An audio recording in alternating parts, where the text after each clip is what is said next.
খরগোশ বাংলার অন্যতম বিখ্যাত সঙ্গীত শিল্পী, তার দ্বারা আয়োজিত আজকে আপনাদের সবার সঙ্গে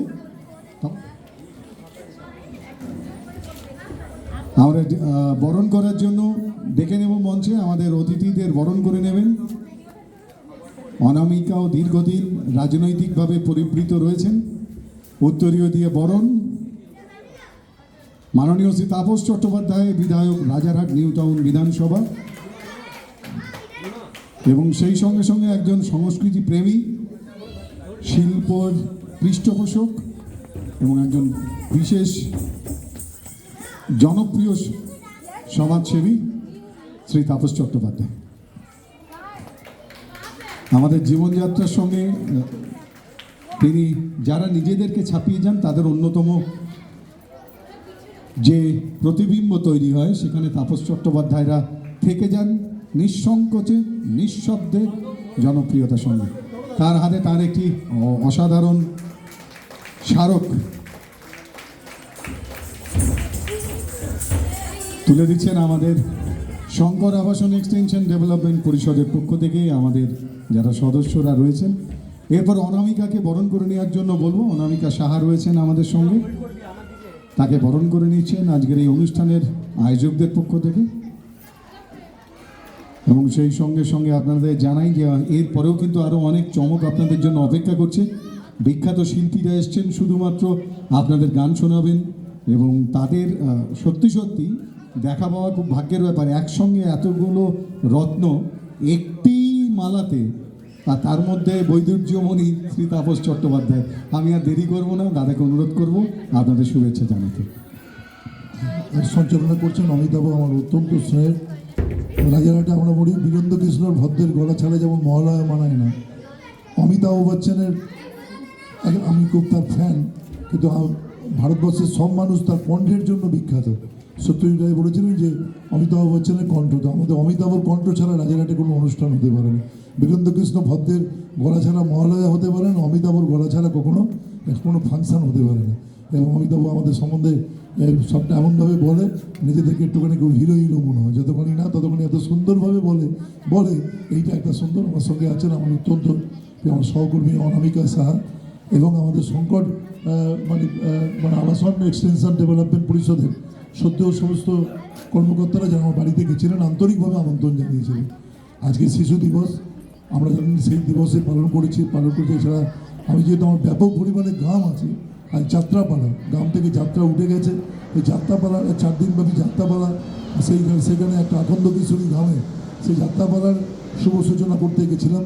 এবং আমার সকাল থেকে অনুষ্ঠান, এবং আমাদের সেই অনুষ্ঠানগুলো এত সুন্দর মাধুর্যময়, যে অনুষ্ঠানগুলোতে আমরা সকলে মিলে ছিলাম এবং সকলে মিলে বিষয়গুলো থাকতাম। এছাড়া আজকে যেহেতু শিশু দিবস, যে বাচ্চাগুলোকে নিয়ে সারা বছর কাজ করি তাদেরকে নিয়ে একটা সুন্দর অনুষ্ঠান আমার মেয়ে করেছে আমাদের ক্লাবে, এই জন্য আমরা সুন্দরভাবে সেই অনুষ্ঠানগুলো ব্যস্ত ছিলাম।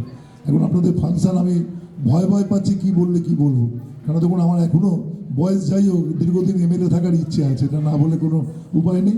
কিন্তু আমি যদি এখন এই সময় আমি শুনলাম ভূমি এসেছে আরও যা গান গাইবে, এখন দিল তো পাগল হয়, দিল পাগল করে দেওয়ার সময় আমরা আসতে মনে মনে কী বলবেন আমি জানি, ঘুম পেয়েছে বাড়ি যায়, বক্তব্য তো রোজই শুনি রাজনৈতিক নেতাদের। এই জন্য আমরা এই জন্যে আমি খুব, কিন্তু আমাদের কী করবো বলুন, উদ্যোক্তারা দুবেলা গিয়ে আমাকে যেভাবে বলেছে দাদা একটুখানি বিষয়গুলো করতে হবে, এবং তারা যেভাবে আপ্যায়ন করলেন আমার ফটো দিয়ে ইত্যাদি দিয়ে, সবটা মিলে আমি খুব অভিভূত। এবং আমি এই ডেভেলপমেন্ট এদের আমার কাছে গেছিলেন যে ভদ্রলোক, তিনি খুবই সেদিন পরিচিত, আমার দক্ষিণ দমদম পুরসভার একজন কাউন্সিলর, মহিলা নেত্রী। তিনি সেদিন তার ছেলের বিয়েতে নিমন্ত্রণ করতে এসেছিলেন, একই সঙ্গে অনেকটা কথাবার্তা ওনাদের সঙ্গে হলো। আমি ওদের ওয়ার্ড দিয়েছিলাম, দেখুন 8টা সাড়ে 8টার পর আমি সাধারণভাবে পুজো করা মানুষ, ক্লাব করা মানুষ। আমাদের মুখ্যমন্ত্রী বলেন আমরা হচ্ছি ক্যাপিটাল অফ কালচার, কী আছে কী নেই, আমরা সংস্কৃতির রাজধানী। আমাদের পশ্চিমবঙ্গে কী আছে না আছে নিয়ে বিতর্ক থাকতে পারে, কিন্তু আমরা হচ্ছি ক্যাপিটাল অফ কালচার। এবং আমরা রাজারহাটে যে কালী পুজোগুলো করি, সেই কালী পুজোগুলো জনগণের পুজো। আমাদের পুজো থেকে প্রায় বলা যায় কৃত্রিম পা দেওয়া হয়, আমাদের পুজো থেকে মানুষ নানা রকম সারা বছরের বিষয়গুলো করেন। আমি যে অঞ্চলে থাকি 50টা ক্লাব নিয়ে একটা সংগঠন আছে, আমরা সব কালী পুজো মিলে একটা অ্যাম্বুলেন্স তৈরি করছি। আমাদের হাসপাতাল যেটা করেছে, আমাকে তার চেয়ারম্যান করা হয়েছে। হাসপাতালটা আবার আমরা নতুন করে ভাবছি মানুষের জন্য করা। আমি এমএলএ ল্যান্ডস থেকে আপনাদের নির্বাচিত প্রতিনিধি হিসেবে আলট্রাসোনোগ্রাফি মেশিন দিচ্ছি কয়েক লক্ষ টাকা, একটা কিডনি ডায়ালিসিস মেশিন দিচ্ছি দুটো, যাতে মানুষ পরিষেবাগুলো পায়। তো এই জন্য সেটা করতে করতে আমরা মনে করেছি যে একটা অ্যাম্বুলেন্স চলবে এবং অ্যাম্বুলেন্স যাবে কলকাতার বুকের উপর রাজারহাটের গর্ব নিয়ে। যে হয়তো অনেক বড় প্যান্ডেল ওদের আছে, অনেক অনুষ্ঠান ওদের আছে, তো ওদের যেটা নেই সেটা আমাদের আছে। আমি বলি what Bengal things today India things tomorrow. Bangla যা ভাবে আগামী দিন ভারতবর্ষ ভাবে। আর পুজোর ক্ষেত্রে বলি what Rajarhat things today Kolkata things tomorrow. মানে আমরা পুজোর সাথে অ্যাম্বুলেন্স করবো, এটা সাধারণভাবে একটা ধারণা বা কনসেপ্ট থাকে না। এত সুন্দর প্রোগ্রাম। আজ শিশু দিবস, জাতির জীবনে গুরুত্বপূর্ণ দিন, জওহরলাল নেহরুর জন্মদিন। এই দিনটাকে আমরা এভাবে পালন করে থাকি। আর সুন্দর বিচিত্র অনুষ্ঠান, আপনাদের সুন্দর মাধুর্যময় অনুষ্ঠান, সংগঠকদের কাছে মানে আমি অত্যন্ত ধন্যবাদ জানাবো, তারা সুন্দর প্রোগ্রাম করছে। আমি শেষ করবো এরকম বলে আপনাদের কোনো বিরক্তির কারণ হবো না। কিন্তু আমি যদি নির্বাচিত প্রতিনিধি না আসলে মানুষ বলবে নিমন্ত্রণ করলাম উনি এলেন না। আর আসলে আবার আমাদের ফাংশনে আসার ক্ষেত্রে একটা ছেলে মেয়েদের বিশেষ করে ইয়ং জেনারেশান, তারা তেমন একটা মুডে থাকে। আমি ছোটোবেলায় এবং কলেজে আমি ছোটোবেলা থেকে কলেজ থেকে রাজনীতি করি। যখন আমি কলেজে সোশ্যাল করতাম, আর আমাদের মন্ত্রী সুভাষ চক্রবর্তী, উনি আমার অত্যন্ত শ্রদ্ধার মানুষ ছিলেন, উনি মাইক ধরলে আমার রাগ হয়ে যেত ওই সময়, এই যে ফাংশনের সময় মাইক। কিন্তু এটা আমাদের একটা প্রথা থাকে, আমরা আপনাদের কাছে সেটা অ্যাড্রেস করি। আপনারা ডেকেছেন, তার জন্য আপনাদেরকে অভিনন্দন জানাই। আমরা জানি শিল্পীদের সঙ্গে আমার দীর্ঘ 42 বছর আমি জনপ্রতিনিধি। এমএলএ হয়তো নতুন, কিন্তু আমার দীর্ঘদিন ধরে আপনারা নিশ্চয়ই ফেসবুকে দেখেন, অন্য ধরনের ক্লাব করা, সামাজিক পুজো করা মানুষ। সেই হিসেবে জানি শিল্পীদের সঙ্গে আমার অগাধ সম্পর্ক। তারা আমি যেটুকু সময় নষ্ট করলাম, তারা দুটো গান গেয়ে দিয়ে দিল তো পাগল হয়, দিল পাগল করে দেবে। রাত্রি খুব সুন্দরভাবে বিষয়টাকে হবে, সবাই মিলে খুব আনন্দের অনুষ্ঠান হবে। আমি শেষ করবো এই কথাটা না বলে, আজকে শিশু দিবস আমাদের জাতির জীবনে গুরুত্বপূর্ণ দিন। শিশুরাই আমাদের ভবিষ্যৎ। প্রত্যেক শিশু, আপনার এই কামনা করুন মা হিসেবে, প্রত্যেক শিশু যেন সমান অধিকার পায়। কোনো শিশুকে যেন চায়ের দোকানে চা বিক্রি করতে না দেখা যায়। সেই শিশু হোক, প্রত্যেক শিশু স্কুলে যাবে, প্রত্যেকের সমান অধিকার থাকবে। যার জন্যই আমাদের সব কিছু করা, সেই কাজ যেন আমাদের বিষয়গুলো থাকেন। আমি শেষ করব একটা বাঙালি হিসেবে একটা শ্রেষ্ঠ কথা। আমি আমার বন্ধু একজন সাংসদ, তিনি অধ্যাপনা করতেন, আমাদের সঙ্গে একসাথে কলেজে পড়তেন, অত্যন্ত মেরিটোরিয়াস স্টুডেন্ট। আমরা একসাথে পড়তাম রামকৃষ্ণ মিশনে।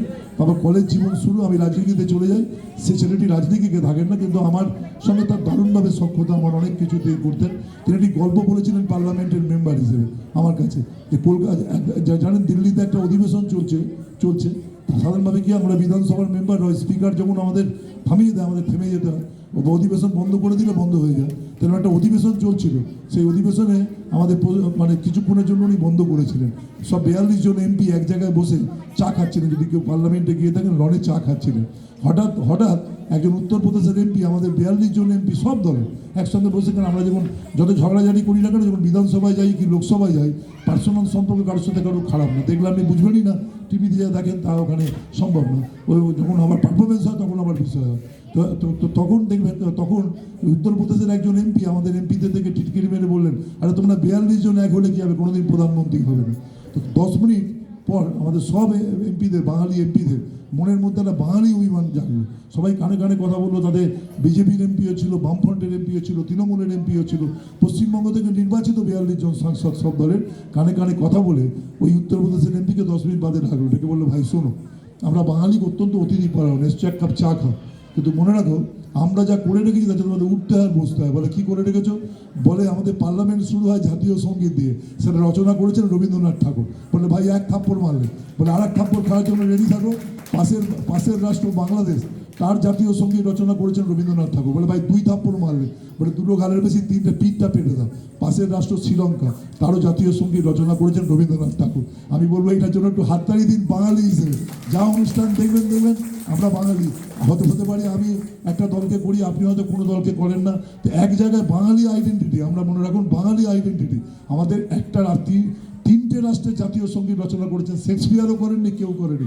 বাঙালিরা বেঁচে থাকবো আমাদের সংস্কৃতিতে। এই সুন্দর অনুষ্ঠান, এই অনুষ্ঠান সুন্দরভাবে হচ্ছে, এই কথাটি বলে আপনারা সবাই মিলে আজকে আমাদের খুব গুরুত্বপূর্ণ দিন শিশু দিবস, এতে আপনাদের বিষয়। কালকে আরেকটি গুরুত্বপূর্ণ দিন বিরসা মুন্ডা, যিনি তার 150তম শুরু হচ্ছে। মাননীয় মুখ্যমন্ত্রী নিউ টাউনের আদিবাসী ভবন থেকে সারা রাজ্যের অনুষ্ঠানটা শুরু করবেন, আমিও তার সঙ্গে থাকবো। কালকে এই দুটো দিন বাঙালিদের ক্ষেত্রে, ভারতবাসীদের ক্ষেত্রে খুব গুরুত্বপূর্ণ দিন আজকে এবং আগামীকাল। সকলে ভালো থাকবেন, নমস্কার। আমার আনন্দ করুন, এগিয়ে চলুন, সবাই ভালো থাকুন। সবাই আমার বিজয়ার শুভেচ্ছা, দীপাবলির শুভেচ্ছা, ছট পুজোর শুভেচ্ছা, সব শুভেচ্ছা নেবেন।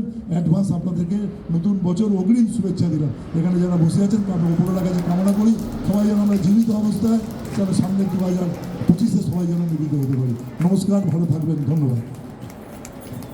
মাননীয় শ্রী তাপস চট্টোপাধ্যায় আপনাদের সঙ্গে উপস্থিত, বিধায়ক আপনাদের বিধানসভার, এবং সেই সঙ্গে সঙ্গে অনামিকা সাহাও ছিলেন। তাদেরকে আন্তরিক অভিনন্দন, শুভেচ্ছা। এরপর যে অনুষ্ঠানে আমরা যাব সেই অনুষ্ঠানটাও রীতিমতোভাবে খুব কম দেখতে পান আপনারা।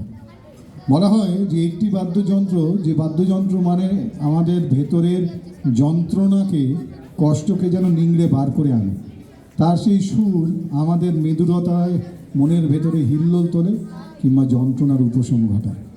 যন্ত্রটির পোশাকি নাম বেহালা। ইংরাজিতে বিশ্বজুড়ে যার নাম ব্যবহৃত হয় ভায়োলিন। বলা হয় রামায়ণে এই যন্ত্রের কথা উল্লেখ রয়েছে। রামায়ণে রাবণ স্ত্রম বলে একটি যন্ত্রের উল্লেখ পাওয়া যায়, যে যন্ত্র রাবণ বাজাতেন।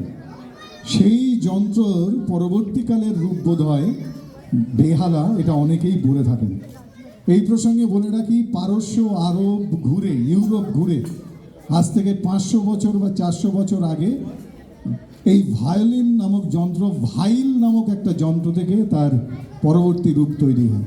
কিন্তু মূলত যে বেহালার ইতিহাস খুললে দেখা যায় যে 1563 খ্রিস্টাব্দে এক ভদ্রলোক মেক্সিকান, যার নাম লেনোবলি টেনর ভায়োলিন, তিনি এই যন্ত্রের আবিষ্কার করেন 1563 খ্রিস্টাব্দে